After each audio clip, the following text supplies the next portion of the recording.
Hello everyone, welcome back to my channel. And आज के इस लेक्चर के अंदर बेसिकली हम डिस्कस करेंगे एक इम्पॉर्टेंट कॉन्सेप्ट जो है ज़ीरो एफआईआर। इसी कॉन्सेप्ट के रेफरेंस में हम देखेंगे बीएनएसएस वर्सेस सीआरपीसी।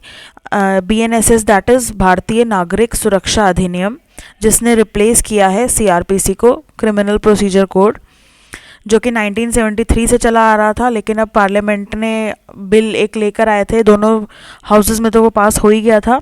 और रिसेंटली 25 दिसंबर को जो श्रीमती द्रौपदी मुर्मू हैं, उन्होंने भी अपनी असेंट दे दी थी। तो ये जो बिल हैं ये एक तरीके से एनैक्ट तो हो गए हैं, एनफोर्समेंट डेट अभी तक आई नहीं है।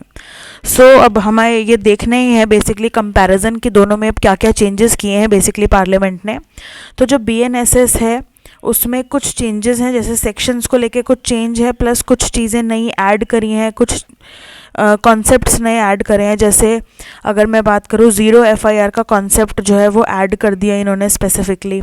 ईएफआईआर का कॉन्सेप्ट ऐड कर दिया, प्रिलिमिनरी इंक्वायरी का कॉन्सेप्ट ऐड कर दिया कि रजिस्ट्रेशन, एफआईआर के रजिस्ट्रेशन होने से पहले ही अगर प्रिलिमिनरी इंक्वायरी करनी है कुछ सर्टेन केसेस के अंदर, तो ये कुछ कॉन्सेप्ट्स जो हैं वो ऐड किए गए हैं बीएनएसएस के अंदर।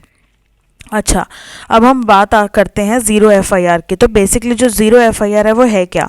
ज़ीरो एफआईआर एक ऐसी एफआईआर है जो कहीं पर भी आप रजिस्टर कर सकते हो, किसी भी पुलिस स्टेशन में आप रजिस्टर कर सकते हो, इररिस्पेक्टिव ऑफ टेरिटोरियल ज्यूरिसडिक्शन। भाई टेरिटरी जिसमें अपराध हुआ है वो मायने नहीं रखती है। अपराध कहीं पर भी हुआ हो, आप किसी दूसरी जगह पर जाके एफआईआर रजिस्टर करा सकते हैं। अपराध हुआ दिल्ली में, आप एफआईआर रजिस्टर करा रहे हैं यूपी में। सिंपल सा ये कॉन्सेप्ट है कि आप कहीं पर भी जाके एफआईआर रजिस्टर करा सकते हो, इररिस्पेक्टिव ऑफ टेरिटोरियल जुरिसडिक्शन। ठीक है। When it receives a complaint, अब यहाँ पे कंप्लेंट किस चीज़ के रिगार्डिंग है? कॉग्निजेबल ऑफेंस के रिगार्डिंग है। तो कॉग्निजेबल ऑफेंस के लिए ही आप यहाँ पे ज़ीरो एफआईआर फाइल कर रहे हो। ठीक है, एक ये इंपॉर्टेंट है। नॉन कॉग्निजेबल में तो एनसीआर हो जाएगा ना, कंप्लेंट फाइल हो जाएगी। इसके बाद कंप्लेंट जैसे ही रजिस्टर हो जाएगी, जो बेसिकली एफआईआर है वो रजिस्टर हो जाएगी, तो आफ्टर रजिस्टरिंग द एफआईआर, जो पुलिस स्टेशन है जिस पे एफआईआर रजिस्टर की गई है वो ट्रांसफ़र करेगा उस एफआईआर को विद रेलिवेंट डॉक्यूमेंट्स उस पुलिस स्टेशन में जहाँ की जुरिसडिक्शन में वो केस पड़ता है। वो वाला जो कंसर्न्ड पुलिस स्टेशन है वो एफआईआर को एक बेसिकली नंबर देगा एंड उसको इन्वेस्टिगेट करेगा उस केस को अकॉर्डिंगली। बेसिकली जो एफआईआर के प्रोविजंस थे, सीआरपीसी में हम जो एफआईआर का प्रोविज़न देखते थे वो थे 154 सेक्शन, एंड बीएनएसएस के अंदर हम जो सेक्शन अब देखेंगे जिसने रिप्लेस कर दिया सीआरपीसी को वो है सेक्शन नंबर 173। तो अब आपने याद रखना है सेक्शन नंबर 173 ऑफ बीएनएसएस, जो बात करता है एफआईआर की। अच्छा, ज़ीरो एफआईआर को एक इंट्रोड्यूस, मतलब पहले से ही इंट्रोड्यूस करने का एक रिकमेंडेशन दिया था जस्टिस वर्मा कमेटी ने।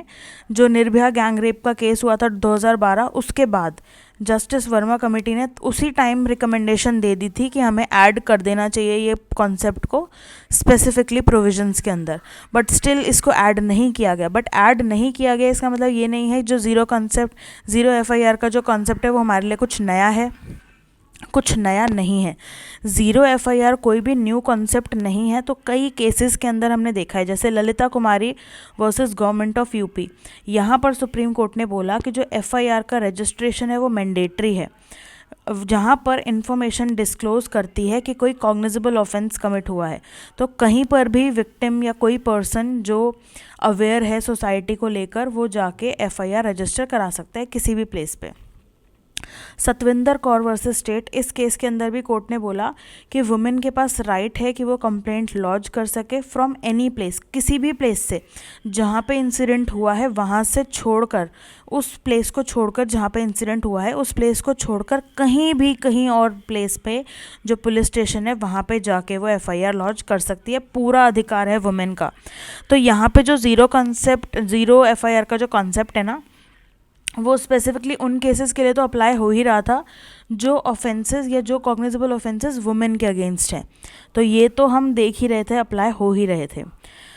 अच्छा, सेक्शंस मैंने आपको ऑलरेडी बताए हैं। बीएनएसएस सेक्शन नंबर 173, सीआरपीसी का सेक्शन नंबर 154 पुराना, 173 नया।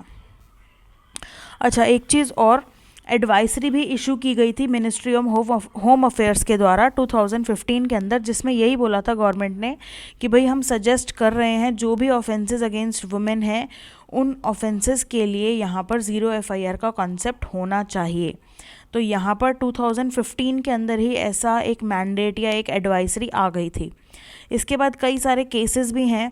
अब यहाँ पर तो हमने देखा एक अथॉरिटी है जो एक एडवाइजरी या रिकमेंडेशन दे रही है, जस्टिस वर्मा कमेटी हो गई, मिनिस्ट्री ऑफ होम अफेयर्स हो गए, लेकिन जुडिशरी भी इससे पीछे नहीं रही है। जुडिशरी ने भी अलग अलग टाइम पे अलग अलग केसेस के द्वारा अपनी ये बात रखी है कि भाई ज़ीरो एफआईआर का कॉन्सेप्ट अप्लाई करना चाहिए, जैसे कि state of AP versus Punati Ramulu and others and Satvinder Kaur versus government of NCT Delhi.